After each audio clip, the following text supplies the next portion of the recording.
and welcome back to Spin Magazine's Lip Service. I'm your host, Scott Lips. My next guest and I have been friends for years. He's one of the best looking guys in the business. He's a pop culture icon, an actor, author, and a musician. We're both drummers, so this should be fun. You know him from television, including shows like E.R., General Hospital, and most famously Full House, and other projects, including performing with the Beach Boys. And as a New York Times best-selling author, he is the one and only John Stamos. Welcoming to Lip Service, John Stamos.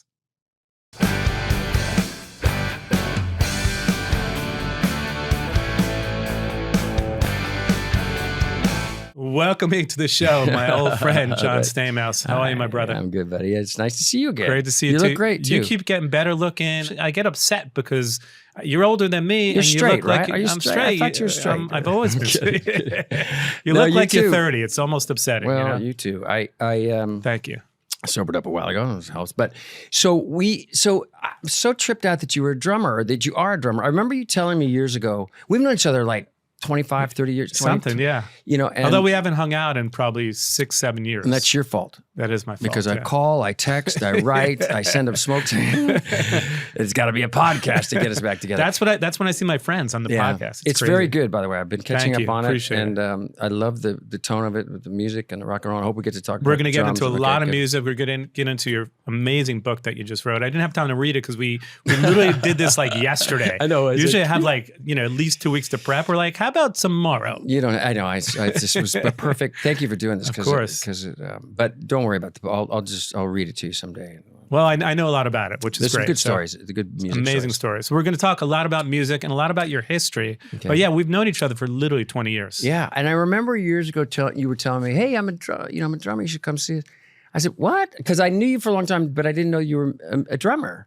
Yeah. And you're the real deal, right? Yeah. I mean, I've been playing with Courtney Love probably for, I want to say the better part of 11, 12 years. We don't play that often. Yeah. I got to tour with Lana Del Rey with her probably 7, 8 years ago. We played the Hollywood Bowl, which was incredible. Wow, yeah, I know you performed there like 3 or 4 times at least, right? Yeah, a couple of times. Yeah, it's pretty amazing when you're sitting up there and you're like, how did I get here? What am I doing here? That's what I'm saying right today. How did I every day I just go like, what did I do? And I must have done something in another life because I'm living my best.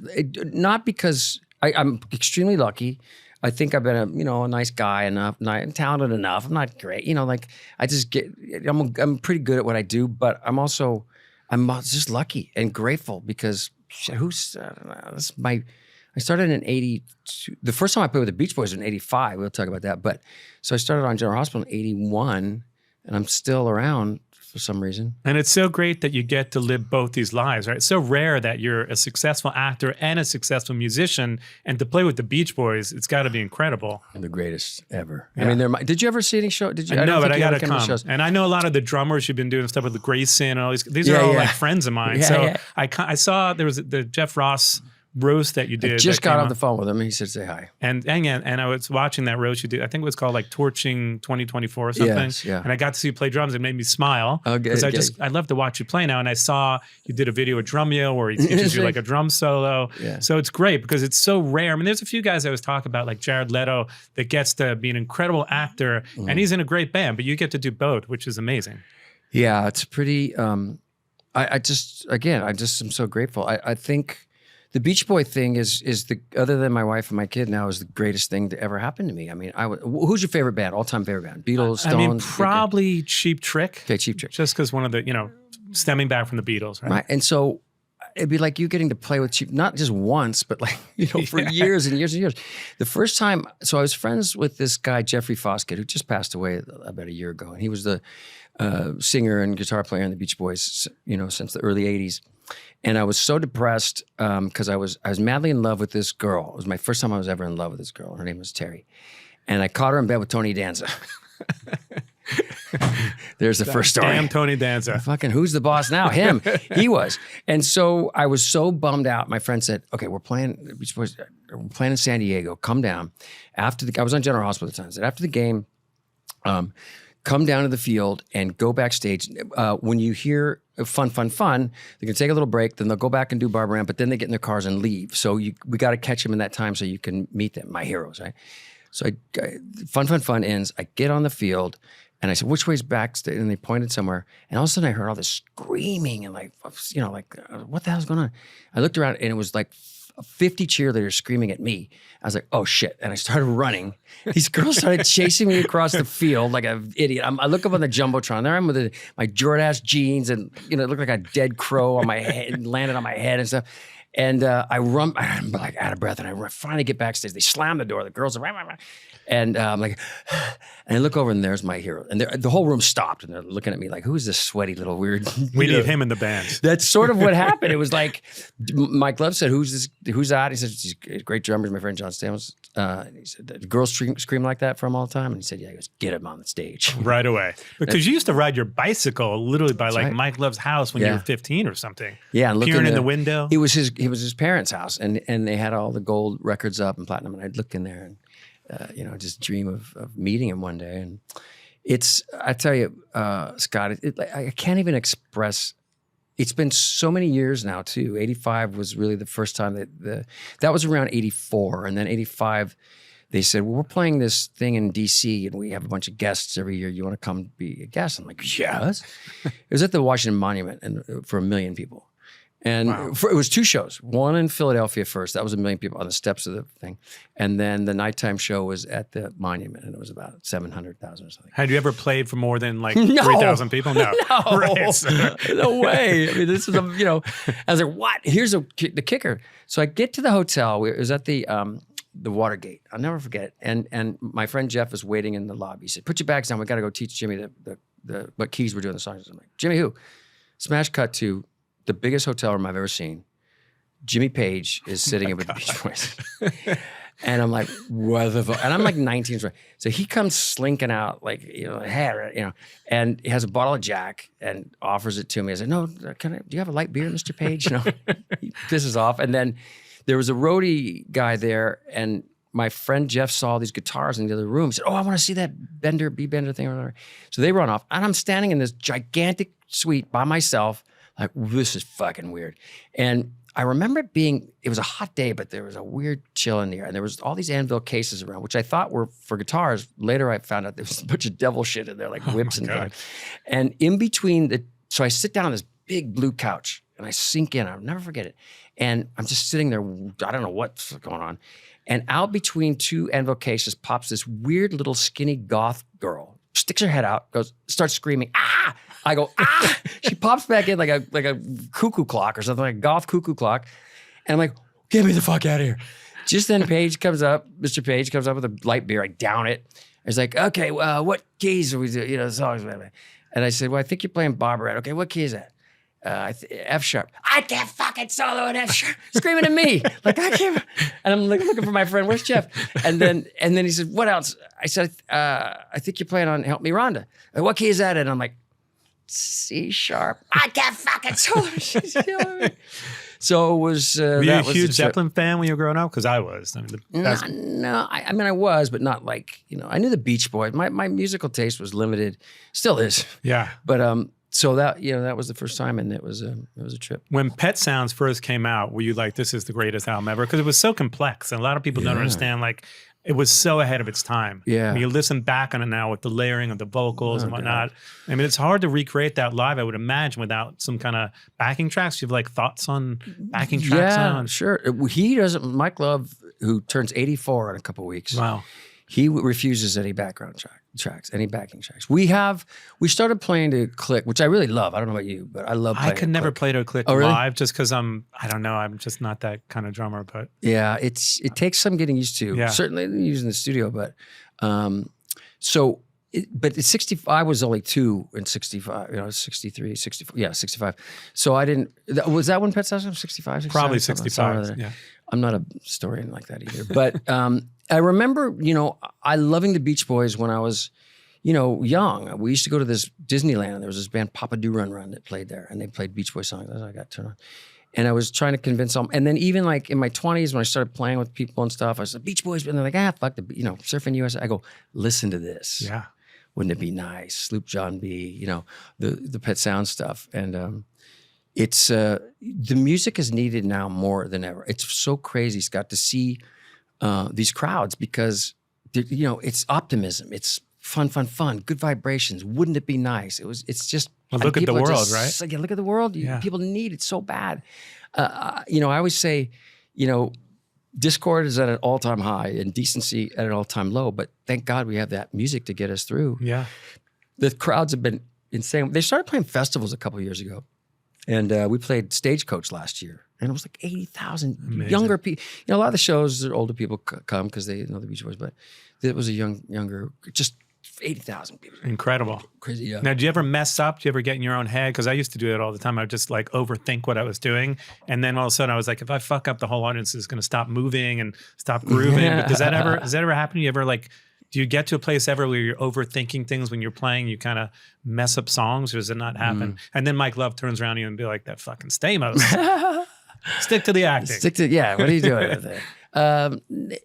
I swear, because it's the music and those songs and those arrangements, which are pretty much the same the last 10 or 15 years, are so, they're so in my blood that it's pretty hard. I mean, you can daze off, and it's like, oh shit, there's another verse coming up here, and you kind of get through it. It's pretty rare that, you make a mistake that's like really audible. Like, well, Unless you're me.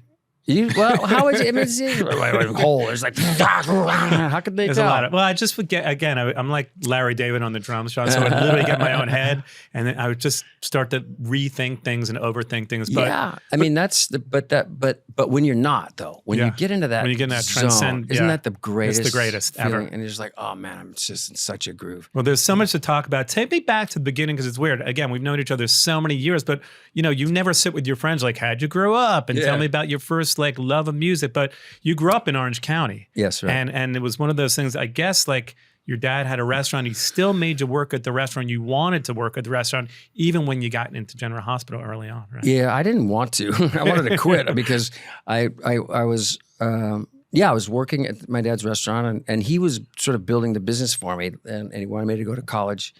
And he said, you got to go to business school. And I didn't want to, I was terrible at school. And I went to sign up at the college, but I couldn't find the little sign-up room, in the local college. So I just came home and said, next semester, you're going to college, or I'm going to kick you out. And I said, oh my God, I got to do something. I got to get on TV. I got to get on. And I auditioned for General Hospital at that time, got on. And then, but I called home and said, I got it. I got the show. And you could hear my dad in the background going, tell him you can't work on Sundays. You're my Sunday guy. And I still worked. Maybe your parents were like that too. Your dad was like, work, discipline. And I worked on Sundays. And the show, was doing the show during the week. Then it started airing. Like 30 million people watched that show. And people were starting to come in going, I'll have a cheat. Hey, aren't you the guy? No, I'll have a cheeseburger thing. And I said, Dad, I got to quit. He said, no. And so what my dad was one of the great things I learned from him, I watched him, and he would treat the busboy the same way he would treat his best customer. And he came down to watch me on the set of General Hospital, and I was talking to a crew guy like he was my best friend, and then I was talking to the producer, and he said, "All right, you're ready. Go quit. I love you. God bless. Have a great career." Were you taking acting lessons? I would assume they were very supportive of you, because it sounds like they were, and I'm guessing you got your work ethic from your dad. But did it just happen that quickly? Were you taking lessons? I took lessons. I would drive up or to acting Hollywood. School, not lessons. I'm thinking about drumming lessons. Yeah, I took drumming lessons too. I did, but it happened pretty fast. I'm not going to lie. General Hospital was a big break, and then I just kept doing stuff. But on General Hospital, I talked about it in that Drumeo thing, if you saw it, but I wanted to play music so bad on there, and they weren't taking requests, It's like, oh, you want to play music? Okay, shut up, And so I was, and Sammy Davis Jr. was on the show. And I saw that. Yeah, I remember asking my dad, like, who's this Sammy? And he goes, talk to him about drums. He's a drummer. He plays all these instruments, So I'm standing next to him, and I was like, Mr. Davis Jr., they won't let me play drums on here, And he's like, and we had this really conversation about music, and I could see him really looking at me going like, I think this kid gets it. And he says, hold on. And he goes, talks to the producer, and he comes back out, and the set was, he was a singer, and I was the host of this waterfront benefit, and I was going to introduce, here he is, so-and-so, whatever his name was. And he goes, just do what I say, man. And I'm like, what? I remember him being really firm in the scene. He goes, just do what I say. I'm like, okay, Sammy. And so I get up there, I introduce him, and he goes, Blackie, you play drums, right? And I'm like, yeah. And you cut to me, and I'm like, like this. That wasn't in the script. That wasn't in the script. Right. And I go up and he says, what do we do? Some jazz? One, two. And it went on and on. They only showed like a minute of it on TV, but we kept going and going. And I heard that like in New York and ABC buildings here, like all the executives were all coming around the monitor going, what's going on? It's Sammy Davis Jr. And that was it. I played music on TV ever since, thanks to Sammy. Were your mom and dad really into music growing up? Did they love Frank Sinatra and all the, Sammy and all those guys? Yes, yeah. But they, it wasn't like, we had a stereo, like a big console. And I remember as a kid listening to the Beatles on there, and I thought they were in the, in the big console. I said, there's a little men in there singing these, I want to hold your hand or something. But it wasn't a musical, per se. My dad loved Sinatra, and I got to take him to see, we went to the Pacific Amphitheater, and I wanted to introduce my dad. What do you do for your dad? Yeah, that's incredible. And I said, I got to figure out a way to get back there.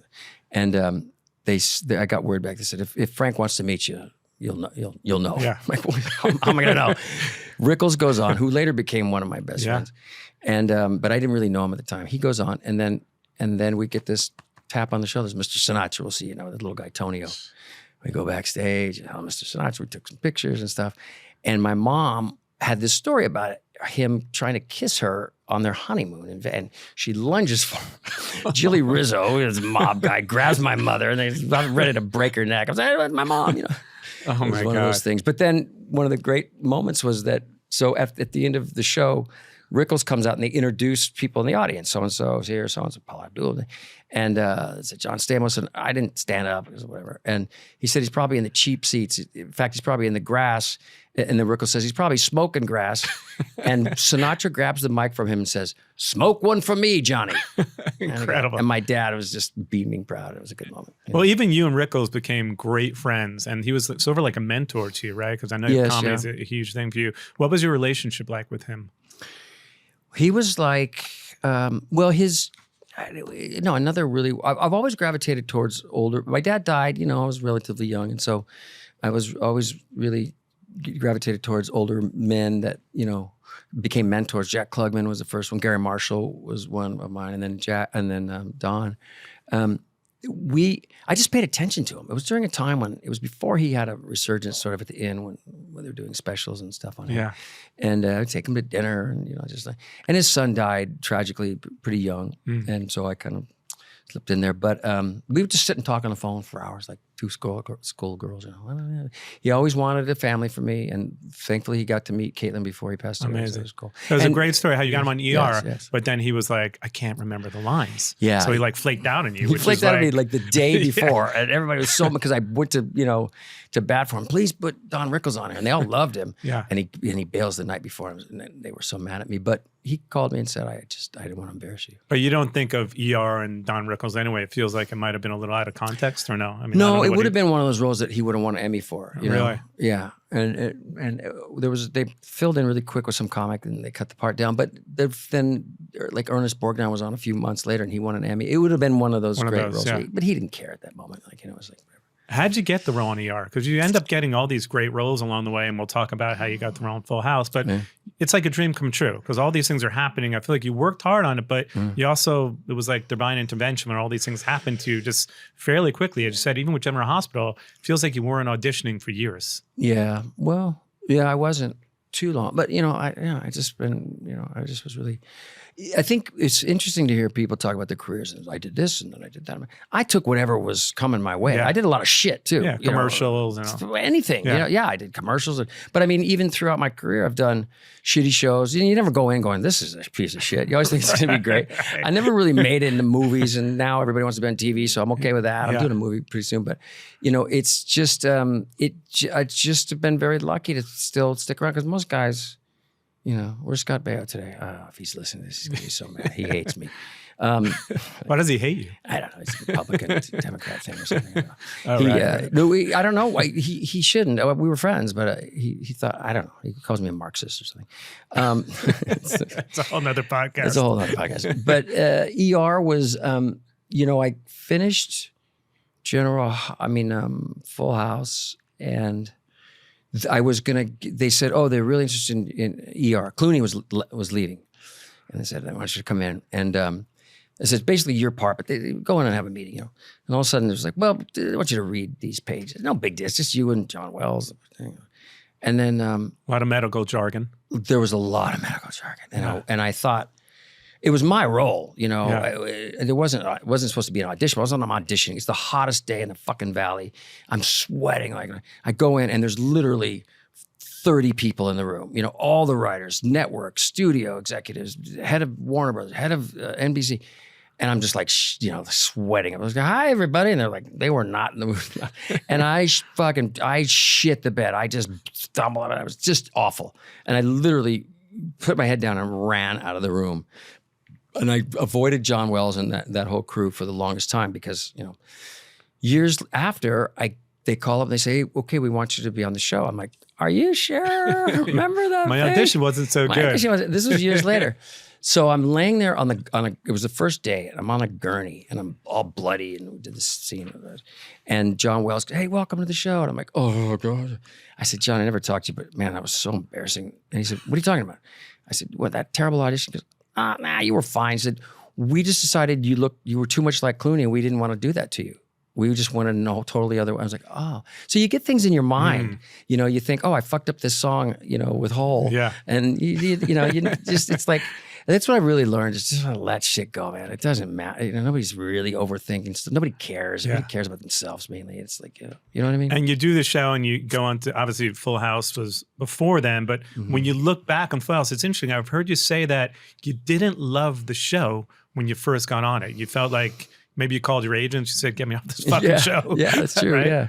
Yeah. I did the reading of it, and it was back, and I'll never forget. It was this hotel in Century City, and I ran to the phone. It was back when the phones. I put a quarter in.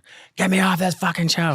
I thought I was the big star. I walk in like the macher. Yeah. Jewish? Yeah. Yeah. Macher. Is that how you say it? Yeah, big macher. That's what I thought. I was coming to General Hospital, and all the mothers are fawning all over me. Hey, babe, later. And I was fine, but the kids just killed it in this thing. I'm like, oh my God. I just like slumping in my seat for hey, have mercy, man, whatever. And so we did it, and then it was the first season, it was just okay. It wasn't a hit, and they were going to cancel it. And so we'll try one more thing. We're going to put it on after one of our hit shows in the summer, which we never did. I said, okay, in reruns. And they put it on a show, and it got this audience, and it did great, and they picked it up for a second season. You know what show it was? What show? Who's the Boss? Tony Danza. Coming back to fucked me and then made my career. All comes full circle. All comes full circle. But did you ever think that show would go on to have no. At the time, it was like you were just like, get me off this show. I'll do a couple episodes, and it'll be that. Yeah, and then it was a hit, and then but it was never really. It was never respected. We never got good review. They said this show won't last till Thanksgiving. The thing about the show in hindsight was that there was no central character was love. And now that I'm listening to my son watch, like when I'm driving him to school, I watch it in the backseat and I'm listening, like, oh my God, because no show has lasted 30, 40 years. Where people are still, and some of the jokes don't hold up, some of it's corny, but a lot of it's just beautiful. And it's, the kids aren't shitheads and they're not talking back to the parents, and parents are cool to the kid. It was just a really good beautiful first show for kids to watch, I think.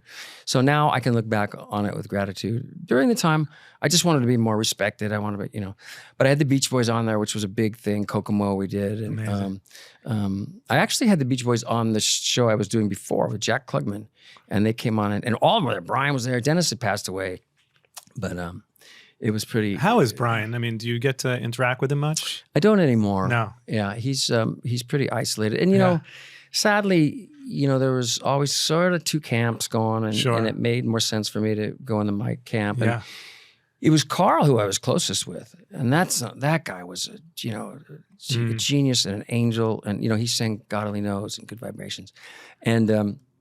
He was great because he was a rhythm guitar player, and he would stand in front of, the drums, obviously, and he said, watch my elbow up and down like this. And that's how I would get time. He was really groovy. He liked the way I played. So everybody thought it was Mike Love, but it was really Carl who used to always have me come out, Then he passed away, unfortunately. I guess early on, did you ever think to yourself, like music or acting, or was that a path that you consciously chose, or just acting happened first for you? Acting happened first. Yeah, I didn't look. If it wasn't for me being an actor, I wouldn't play with the Beach Boys. I wouldn't have a musical. I wouldn't have whatever that career is. I don't know if it's a career, but it's acting was always first, but like you said, like when I'm tired of acting, I get to go. Like they'll play sometimes like 200 dates a year. Like Mike Love's pissed if we're doing one show a day. Like, but how many do you do with them? Do you get, because you can't do all of them obviously with your acting. It's different all the time. Sometimes I'll do 20, sometimes I'll do 30, sometimes a year. But, a lot of times I'll go, Hawaii, okay, we'll do that. Right. You pick the best Stagecoach was good, these things. Or they'll ask me, hey, we need help on this or that. But I still can't believe it. I just can't believe it. I can't. It's just hard to wrap my head around. And when you're on that stage and playing Good Vibrations or whatever, it's just, there's a great drummer story. So there was when I came in the band, Dennis had just died. They always had two drummers because Dennis, would fall asleep, would pass out or whatever it was, or he would go up and sing. So there was always another drummer. So there was really kind of, when he passed away, there was really kind of they were used to having two drummers. And I think I played an electronic kit for a while and regular drums, and I would switch off and stuff. I would only come out, play a couple songs, maybe the encore and here and there. Then I recorded some stuff with him and did that. But that was the one drummer, Mike Kowalski, was a good guy. And then this other drummer, John Cowsill, came in, from the Cowsills, and he was an old friend of mine too. And it was always fun playing with him. But then the management or whatever decided to make some changes, and so they switched some personnel around. And I was sort of in charge of finding a new drummer. And it's a tough gig. You didn't call me. I did, but you didn't call me back. If you would have called me. Yeah, see? It's a hard seat because the last guy for 20 years or whatever, it's been 22 years, sang a lot. Yeah. So, and it's a pared down band now. So, and he sang like Darlin' and some of the harder stuff. And really hard to do, by the way, if you've never done that before. Especially the Beach Boys. Can you play drums and sing? I can, but I could never sing like the Beach Boys. I mean, that's a whole nother level, right? The harmonies and whatnot. So, I can't even. I sing a little with them. You'd think that I'm not a great singer. I never really liked singing that much. But anyway, and rehearsals started. Rehearsals were going to start this one date, and I was calling all my friends and calling anybody that I could think of besides you to fill the seat. And I kept coming up empty. And it's a lot of dates on the road. It's a lot of travel. And so and sometimes one night you'll be playing at the Hollywood Bowl, the next night you'll be at some shitty casino somewhere, and so it's like But you don't do the shitty casinos. No, sometimes I do. I don't care. I love it. I just love playing the music. But so it was like 2 weeks ago. We had nobody, and I'm scrolling Instagram, and I see this guy standing up, playing his drums, singing his ass off. He's got some sort of Muppet shirt on, and he's got long hair. He looks like Keith Moon, playing like Keith Moon, standing up and like banging on, like playing like this. Yeah. I said, who is this guy? So I DM him. I say, hey, it's John Stamos, and I think you're really great. Let's see. I didn't say anything about the Beach Boys. I said, what are you doing this? Let's talk to you maybe about doing some music this summer. And they text me back. He said, oh my God, I can't believe it. He goes, we opened for the Beach. I'm the biggest Beach Boy fan. We opened for the Beach Boys, and you were so nice. And I have a record collection. And so I said, well, let's do a FaceTime. So we get on and we're talking. And he's like this big sweetheart of a kid, and he's showing me his records and all this. He's about 50 at the time. And I said, the Beach Boys, they're looking for a new drummer. And I said, he was playing at a club in Seattle. So I said, go sing Darlin' tonight or tomorrow, record it and a couple other songs, etc. He did, and he's been the drummer for the last almost 2 years now. And it never happens. Never happens. It never happens. What happened to me? Never happened to me. But me being able to step in and play with them, it was such a gift for me to give to somebody who really, he thanks me almost, every couple of days. I'll get I thank you, John. Yeah. And I was like, I thanked him because he really infuses a lot. When you see him play, he's just like, he's like Animal playing the drums, and he's just fantastic. I got to come to a gig. I don't know when the next gig Please is. Please do. Yeah, we're playing at the Beach Life in Redondo or whatever. Sure. Come out to that. Definitely. Well, let's talk about the book, because in the time I haven't seen you, you've become a best-selling author, which is incredible. You've had a kid, Billy, who is probably a drummer to be, I would imagine, right? He just started taking lessons, and it was the cutest fucking, I'm going to show you. And last night, I think it was last night. Because you have a kid in your house, right? 1 or 2 kids? Yeah, I have a pretty cool like a studio there. But that Drumeo thing I did was out in my house. Yeah. Let me see. Oh, that's not him. So he's a drummer in the making. He just finally got into it, and this morning. Amazing. There you go. Guy. There you go. The next John Stamos or Well, Taylor Hawkins or I hope something, he's- right? Oh, let's talk about Taylor. But Yeah. he came up with this lick too. Or the next John Bonham. That's like It's a kind of a triplet Bonham thing. Yeah. And so this morning I said, that was, we're watching, it's the dream come true, man. Yeah. We're watching videos, I mean, enough with Bluey. Now we get to watch, Drumeo. We're watching the genius of Trey Cool and the genius of Whoever, Dave yeah. Grohl or whatever. So this morning we were driving to school and I said, that thing you were doing last night, you made up was really cool. I'm going to go home and practice it. Okay. And then we get to school, I pull up and they let him out and he's walking just barely out of earshot. He goes, Dad? I'm like, yeah. He goes, practice. Little shit. So he's going to be the next you for sure. I don't know. Well, we were talking about for a second, we mentioned Taylor Hawkins. You were very close. You guys used to send each other videos of drumming stuff. I saw a video that he sent you of him doing some triplet stuff. But I guess you miss him. We all miss him. Incredible drummer, right? Yeah. Did you know him? I didn't know him well. I mean, there was two camps. There's obviously the Foo Fighters camp and the Courtney camp. And, for a while there, I wasn't really friendly with them. But you know what it's like to be the kid in the camp, the other camp. But I got You're to meet like him me. once. I didn't know him well, but, I Right. met Dave. He was great to me. But Did she ever reconcile with them? yeah, I think they're all cool now. And she's cool, right? She's great. I mean, I love her. You know what it's like being in a band? Like, it's like your best friend. It's like being in a relationship without the sex. And it's literally like people don't understand. It's like that dynamic, right? It's like the highs and the lows. Like, I never really know if I'm in the band. Like, I'll just see like a Google alert. She's playing in Texas and the manager and I are friends for years and he manages Green Day, a lot of great bands. And I'll be like, JD, am I still in the band? He's like, I think so. Let me text her. So I never really know, right? So what's that show like? What's her show like? it's great. I mean, it's all whole stuff, and it's. Did she do any Nirvana? No, but we do. I mean, she had a bunch of hits, and it's great. I mean, a lot of the songs I feel like Kurt had a hand in, in some of those. What was the one big one? I mean, Doll Parts and Malibu, and so many great songs. Who But played Violet, drums? Who played drums on those? A woman named Patty was the original drummer in the band. And I've been in the band, like I said, about 11, 12 years now, but we don't play that often. So I really don't know until she announces like the next gig. But I guess like you, I have my other Same things thing. going on. Yeah. And then like, if it works out and she still wants me to do it, I'm very happy to do it. But That's the same. did you get to hang with Taylor a bunch or not really? I moved into the neighborhood. We met a couple times and we're like exchanged numbers. Let's go to, he's extremely affable, right? Yeah. He was just that kind of guy, like Dave too. Yeah. They were super. And I moved in the neighborhood and it was right and then the pandemic happened. And so we were texting back and forth. We text licks, video and stuff. And he'd send me something to learn. I'd try to learn it and send it back. I'd send him something, whatever. And so it was like that. He loved the Beach Boys. Yeah. Both those guys, but him especially. He recorded a Dennis Wilson song. And so I'd call him from stage. I'll FaceTime him from stage sometimes. And, he just like trip out. He's like a little kid. He's like a little kid. Yeah. And I just, I didn't really, I didn't get to know him as well as I would have liked to have, obviously. I mean, And we it would've miss shocked him me. terribly, for sure. I mean, you got to play with some incredible people. Like you mentioned, a brief couple minutes with Sammy Davis, Jimmy Page, which no one gets to say they've done. But obviously, are there any other musicians that you play with that you were like, pinch me? Because with the Beach Boys, I'm assuming, I know like Offspring were on the show not long ago. I know that they did something with the Beach Boys. Oh, yeah, but they just, I was Dexter was on stage. Yeah. It was, I was supposed to be there too. I think it was the Here See Now. It was one of those festivals. Yeah, and they sang Wouldn't It Be Nice or something. I did one of their videos years ago. The guy who was directing was a friend of mine and said, "Hey, will you come down and do this video with Offspring?" Like, yeah, sure. It was a song called "We Don't Have Sex Anymore." Oh, sure. And there's a monkey, and there's two monkeys, and we don't have sex anymore. And so the monkey goes to a strip club, and then I'm there, and he sits next to me, and we're like, making it rain, and we're doing drinking and monkey stuff.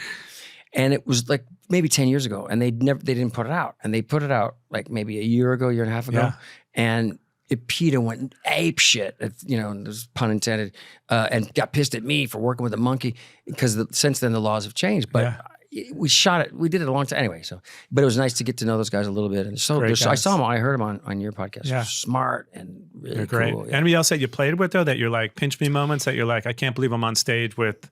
Besides the Beach Boys. So I was at a couple great ones, man. We were in Memphis, and we went to BB King's, and he was there, and said, come up and play, but it was one of those things. It was brief. I got up and started playing some blues thing or something, and the bass player looks at me. He says, "Pick it up, pick it up." So pick it up a little faster. BB King just puts his hand up, slow down. So I slow down. Bass player, pick it up. I'm like, give me the fuck off these drums. That was a weird experience. I was on Full House, and one of my best friends, Roger Lodge, was working at a restaurant, Santa Pietro's, and John Fogerty would come in all the time. And Fogerty's daughter broke her leg or something, and she was in the cast at home. And Fogerty asked, they watched Full House, and Fogerty asked if I would come say hi to her. I said, yeah, I want to meet John Fogerty, And so we went to his house and said hi. And then I said, we have a Christmas party coming up. Can you guys go? Oh, yeah, we'd love to. So they come to this little restaurant we were having in Culver City. And I'd put together a little band, just a little jam band stuff. And he's sitting there, and this was during a time when he wasn't playing Creedence. He was pissed off at the whole thing. And I walked up to him. I said, I don't want you to think I invited you just to play, but I don't want to be rude and not ask you. And he's like, oh, is it okay? I'm like, yeah. He gets up. He goes, you guys know Proud Mary? I'm like, yeah. Proud Mary. Then I invite him to the rap party, and I said, I'm putting a band together. He says, can I just be the guitar player? Because he just wasn't playing. Sure. I said, let me get back to you. Yeah, I think so. So his 50th birthday, we show up, and it was in his house. It was a living room, not much bigger than this. And he had like a sort of a Zydeco band. I mean, it was a band, but there was, accordion and some, kind of a, what would you call it? Like Zydeco kind of vibe. And it was a New Orleans theme, obviously, with down at the bayou and stuff. And I'm there, and he says, "See, come up. You want to come?" Right? Yeah. And I didn't really know this Creedence song as well as I should. I should have boned up. I mean, I could get through them and stuff, but and there was this bass player on, and the drummer too. But the bass player was really cool. He was talking me through the songs. I'm playing, Susie Q and some other, one of his other hits. And then he goes, and then I was getting ready to leave. He goes, "No, sit down." He goes, "Bruce." I'm like, no, fuck. That's right. I saw that you perform with them. Incredible. Bruce Springsteen comes on stage. And it's just, and his wife, Julie, was videotaping it for, just for their thing. And this was before social media and everything. And she says, I'll give you the tape. And it was like this old fashioned, here's the VHS. Yeah. And she says, don't ever show that to anyone. I said, no problem. And I didn't until recently. And I asked her, and she said, oh yeah, please post it. But it was Springsteen and incredible. And the drummer, I kept saying, do you want your seat back? He's like, no, go ahead. I mean, what kind of generous, if you're listening out there, I don't know who you were, but thank you. So I've had those moments, Incredible. I mean, Jimmy Page, Bruce Springsteen, John Fogerty, and the Beach Boys. Yeah. Amazing. Well, we got to talk about the book for a moment. Like I mentioned, in the time I haven't seen you, become this best-selling New York Times author, which is incredible. A couple key takeaways of the book, because obviously we decided on doing this yesterday, but a couple moments in your life I just want to touch upon, like the DUI many years ago. And when I knew you, you weren't really partying. So I don't think I knew you during that phase of your life, but it's sort of when you hit rock bottom. Was that sort of the lowest of the lows? And what was going on with you at that point where I think your mom had passed away around that point, right? Yeah. And it was a really hard time for you. And talk to me about that part of the book. For less than 24 hours, you do your research, man. Thank you. Well, see, a lot of people, you did know me during that time. But we never hung out. I don't remember you like actively but I could hide drinking it. a lot. I would drink and carry on, and then I would stop and get it together and sweat it out for a few days, and then work for a couple months, and then reward myself at the end. And then I was driving. I got a DUI. I was really fucked up. I was on my way to meet Saget actually at the Palm, and I'm driving around, and that was it. I said, take me to rehab. And I went, and came out and haven't looked back since. It's, we hear this story all the time, but for me, I just, everything came my way afterwards, everything. And I think I'm still just, with my career, I'm just really sort of getting it going again. I mean, not again, but like it's on its way to where I really wanted it to be, where like I have a new show coming up. I've just been waiting for my Breaking Bad, Yeah. I'm on this show right now, Palm Royale, with Kristen Wiig and Carol Burnett and a lot of great actors. And so I'm getting to work with great people now and getting a little respect that way. And because you try so hard, I don't know about you, but like you try so hard to get respect. I went to I did 5 Broadway shows. Yeah, I remember. And you're like, hey, love me. I'm a Broadway actor. Fuck it. I still walk out and they go, Uncle Jesse. And I'm like, oh shit. So when you stop wanting something so bad and just sort of just let it go. And then a beautiful woman came into my life, and we have a great 6-year-old. Yeah, I don't know. Do you want kids? I don't know. I feel like it's been so long for me that like I've never done it, that maybe it's too late. I don't know if that makes How old sense, are you? but 55. Fuck it. Yeah. I was 56. When Yeah. I had really, I think. Yeah. I mean, if it's something you want, but it's a lot. You know, it's a whole. Well, your whole life changes, and maybe I'm a little too selfish to like completely change my lifestyle at this point. You'd have to change some things. Yeah, and I don't know if I'm ready. Okay. But because how bad did it get for you? Because we weren't, like I said, you mentioned you were hiding it. Like, how bad did it get for you? Was there a point where you were like hiding alcohol all the time and like drinking in the morning? Yes. Okay. Yeah. I remember talking. I was sobered up for the beginning of E.R. and I started working there, and they were all some of the best actors I've ever worked with. But they liked to drink down there. They'd go to lunch and stuff. And I was like, I'm not doing that, And then I started, and then I remember thinking to myself, like, if I drink during the day, I'm gonna make myself go to rehab. And I started drinking during the day, and I tried to go to meetings and stuff, and it just didn't click, unfortunately. I think I would be a lot further along, but I guess I'm where I'm supposed to be. But it was a really it just got bad, and my mom died, and I was very close to her, and I think I was disappointing. I was confusing the universe because there was no reason for me not to just be solid and sober and great, and I had everything I ever wanted. And that's the scary thing too. You go like, I've done everything. I remember thinking, I was too vain and too selfish to kill myself, but I was like, if I die, I don't care. I've done everything. I played with the Beach Boys. I did a sitcom. Fuck off, because people see you and they think you're right. You have everything in the world. And I did. Yeah. And I did. I mean, I didn't have a family, and so that was the missing thing. But it's been a great ride so far. That's awesome. Well, I'm happy to be along with it for you. Thank you, we buddy. do this really fun thing at the end of the show, John, where we talk about. I want to hear your paradiddle. We're going to do that at the end too. We do these top fives at the end of the show. People really like, and they debate them for hours. And I saw that. I'm going to ask you. I'm not good at lists. You're great at lists. No. For John Stamos, your top 5 most underrated rock bands of all time, because you're a music guy, and we were just talking about music for an hour. So do you have a top 5 underrated rock bands of all time, according to you? I have a few. All right, I probably don't have 5. Well, we'll get into it. We'll see how many. I love Jellyfish. Remember that band? By the Jellyfish? way, my favorite band of all time. When you asked me my favorite band, I really should have said Jellyfish. I didn't ask you, did I? No, but you said yes, Cheap I did. Trick. Yes, I've yes, actually yes. done a whole thing about Jellyfish. Oh, you have? Yeah. They're the greatest, right? Did we ever go Greatest. see? Did you? No, I think I saw them once or twice. I walked it. I was at Magic Mountain, and it was like Jellyfish puppet show and like from Spinal Tap. It was in that same thing. Yeah. It was in the afternoon, and I stumbled in. The place was half empty, and I'm like, who the fuck are these guys? It was like Beach Boys meets Queen meets the Beatles, and the guy was standing up. Roger Manning, yeah. Right? No, Roger Manning was the piano player. Oh, the drummer Andy was Strummer. yes, Andy Strummer. yeah. Sorry, I'm spacing. And sang his ass off and stuff. And I just sort of followed them for a while. They were great. One of the greatest ever. And he quit or something. Kind of quit music, and Roger and one of the other guitar players are in Beck's band. Yes. Jason Faulkner. Jason Faulkner. Yeah, I saw them. But yeah, Andy kind of does like, I think he does like Japanese, like cartoons or something, animation music yeah. and stuff like that. But yeah, it's so funny because they're literally one of my favorite bands of all time. Yeah, and it's a point of conversation. A lot of times I had like Miles Kennedy was on the show, sings with Slash, and his favorite band is Jellyfish. Oh, really? So they keep coming up. But would they be number 5 for you? I turned so many people on to Jellyfish too that never heard them, and they were like, "What?" It's like 2 records, right? 2 albums. They would be. I don't underrated bands. There's so many good bands now. You find on Instagram, right? Do you listen to a lot of new bands?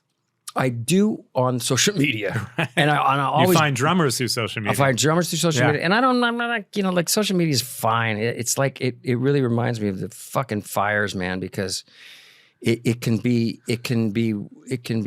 great and can bring joy and happiness and connection, but it can spread hate like a fucking wildfire. Totally. And it's something can't be censored, but it's something to be respected. And I don't spend a lot of time, but I do find great musicians, and I'm always I always DM them and just say, hey, man, I think you're great. And they always, wow. And they're excited when they get a DM from you. Like, did John Stamos just ask me about my band? Yeah, and I follow them. There's let me see. I'll tell you a couple. Because there are a lot of great bands out, and there's some great new rock bands out there too. But I always love to know what people listen to.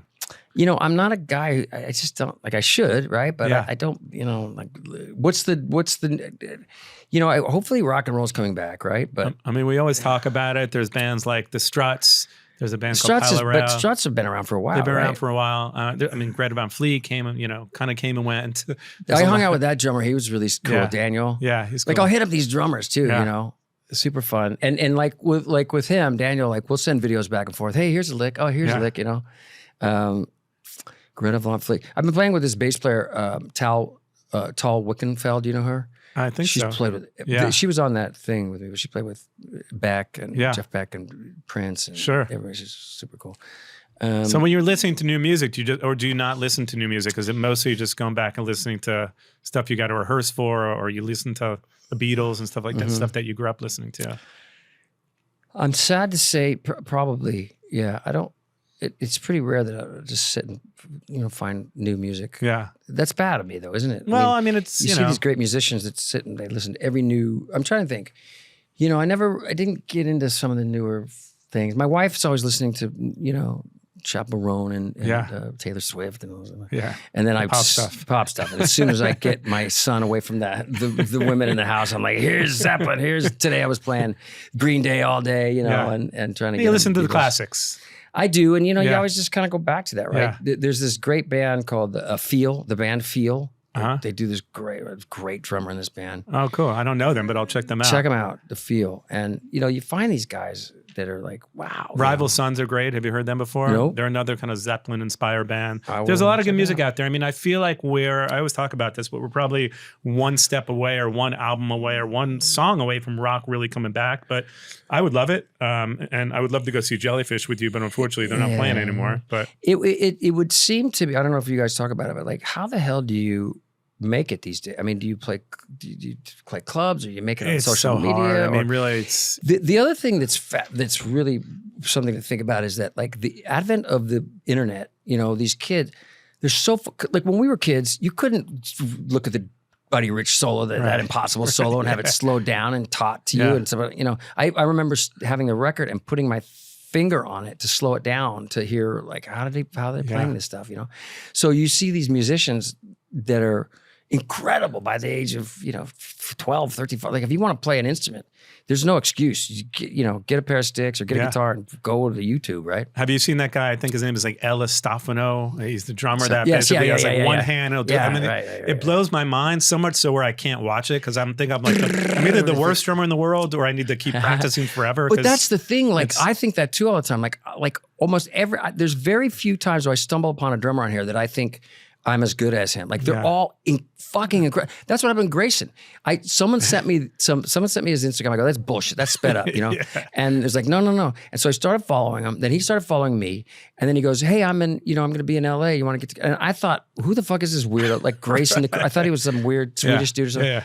And I happened to have some friends over, musicians. I said, yeah, okay, come over, you know. And he was this sweet kid from Long Island. Yeah, it's from where I'm from. And, you know, couldn't have been nicer. And we just sit and played drums. And now he's too big for me. No, I go see him. He's a great guy. I saw him with the Sepultura. Yeah, now. And he's winning all these awards now. It's incredible. He's a phenom. You know? But again, from a young age, these guys, I don't know what his thing was with but he became popular from social media. He was a jazz guy. Then he gets into suicidal tendencies and then goes. Although I knew when I watched videos of him that he could handle it all because you just could. I mean, he was doing Buddy Rich solos. But most guys can't. Most jazz guys can't go to rock and roll like he does. He just flips the stick over and there you go.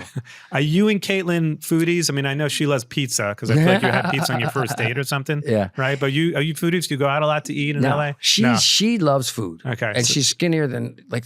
I remember when I first started dating, I was like, where's this going? You know, like she would eat so much, but now she's got gluten issues and all that stuff. But we don't. No, why do you ask? I was going to ask if you have some top spots in LA that where does John Stamos eat? My house. You just eat at your house. Okay. Yeah, Pizza Heaven. I'll invite you over. We'll make some pizza. No, that's it.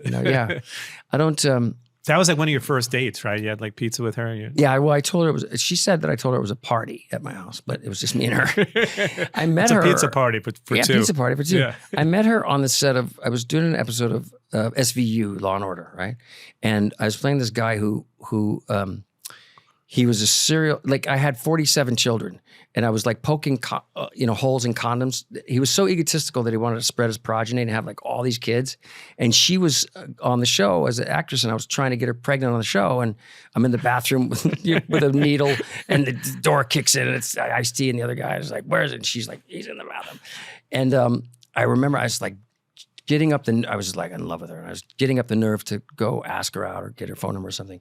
And I'm walking into the makeup room and she's like, and we're getting married over there at Chelsea Pier. And I'm like, oh my God, you're getting wide, And then we sort of stayed in touch. And then she said, my husband, I said, okay.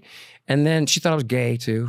And I don't know why. I don't get that either. And then, not that there's anything wrong with it. And then I walked into, I was producing Fuller House, and she was sitting in the audience with some guy. I said, "Hey, you're here to see me?" And she's like, "Don't flatter yourself. My friend's in the show." Right. And I said, "This your husband?" She's like, "No, I got divorced. This is a friend." And I was like, "Oh, okay." Like, ring. But it was like 7 years. I eventually got her pregnant. It took a while, but incredible. That was how we met. That's the whole time I've been seeing you, all this has happened. So we got to make it a point to see each other more for sure. Yeah, well, I'm proud of you, and I'm happy that you got this. You've been a hustler. You've been a good guy since the minute I met you. Honest guy. Like, a lot of the people in your business, the modeling agencies, you got all these girls around, they're usually pretty sketch, And I'm a musician, so that's kind of where I come from. So well, there's a lot of asshole musicians too, but you're not one of them. Thank you, brother. And I appreciate you having me on here. That's great. Pick up the book if you haven't already, and definitely it's an incredible book. I'll read it now that the audio is good too. The audio is good. And check out the Beach Boys with John Stamos. Next gig. Next one is I think the next one is the beach life down at, and we're done. Are you a good stick flipper? I am. We're going to do this outside. We can do it here too. What do you mean outside? We were going to do a little thing because I'm not. I wanted to do like a flip off with you and see who's actually better twirler. Why don't we do it on camera? Because I feel why are we going to do it outside? Because I feel like if we had to do, well, you give me one and I'll take one too, and we'll see. Like if we had to say who's a better twirler, me or you. So that's my. That's easy. Isn't it? Let's see. All right. Well, I guess, Is that the only one you do? That's kind of, well, then I did, that was me, sometimes when you're playing, you do one of these, but the Tommy Lee thing, but I wasn't, It goes over not great at that. Did you see, I have this great video, I can play it, or it was on, Taylor sent it. I was doing a guest thing on some speaking at some high school on Zoom. I said, will you make a little video? And he makes this video and he says, I like Stamos, he's a good drummer and stuff, but I'm the best stick flipper. He goes, me, Tommy Lee, Stamos. Yeah, I saw that. But I'm not much of a stick flipper. Let's hear a paradiddle. Paradiddle, okay. I haven't done a paradiddle in a while, but I can't really do a whole roll on the table, but we'll do a drum up one day, like you and Grayson or you and the Tondo guys. Those guys. That'll be next. Thank you, man. I love you, brother. I appreciate you having me on here. Coming on. Yeah. Awesome. Peace and love.